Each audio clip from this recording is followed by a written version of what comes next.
There are individual conflicts in the place, such as Alu and Makuri, who argue over Awuchike. Alu believes that her son is dead, especially as she has not heard from him for over 10 years. On the other hand, Makuru believes that he is still alive and they should wait to hear from Igwezu, who had just returned from the city. It should be noted that Awuchike had gone to the city 10 years ago and no word has been heard from him. Neither has he even wanted to find out about the welfare of his family.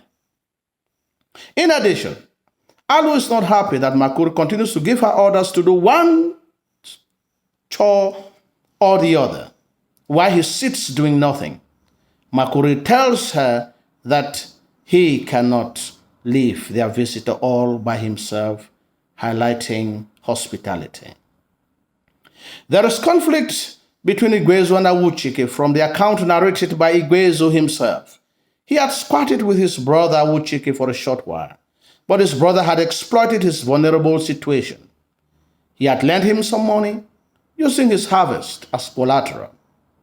Worst of all, he had seduced his wife Desala with money and taken her away from him. This does not only touch Igwezu's ego as a man, but it leaves him disappointed.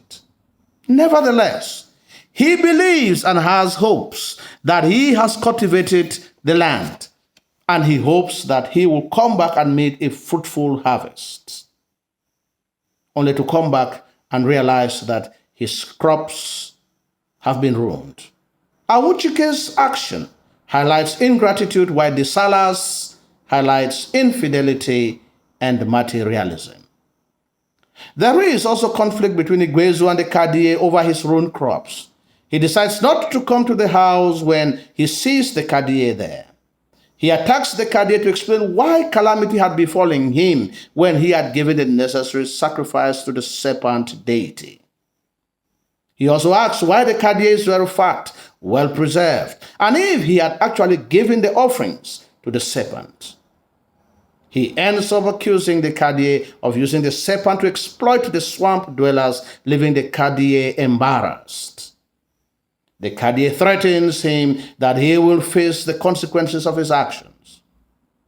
Igwezu's challenge to the revered Kadie ushers a new change and a battle between the young and the old ways of life.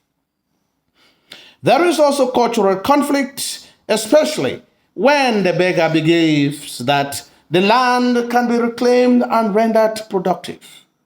Makuri tells him that all the land belongs to the serpent, and such utterance is like robbing the serpent of what rightfully belongs to it. Makuri also considers the beggar's suggestion outrageous and sacrilegious, and he tells him not to utter such words in his house, and the beggar apologizes. It should be noted that while Alu and Makuri see nothing wrong in the serpent owning most of the land, the beggar believes that the land which is underwater can be replaced and rendered productive to benefit the people and improve on their livelihood. It is for this reason that he tells Igwezu that he will want to remain his bondsman. He will work on the farm and he will give account.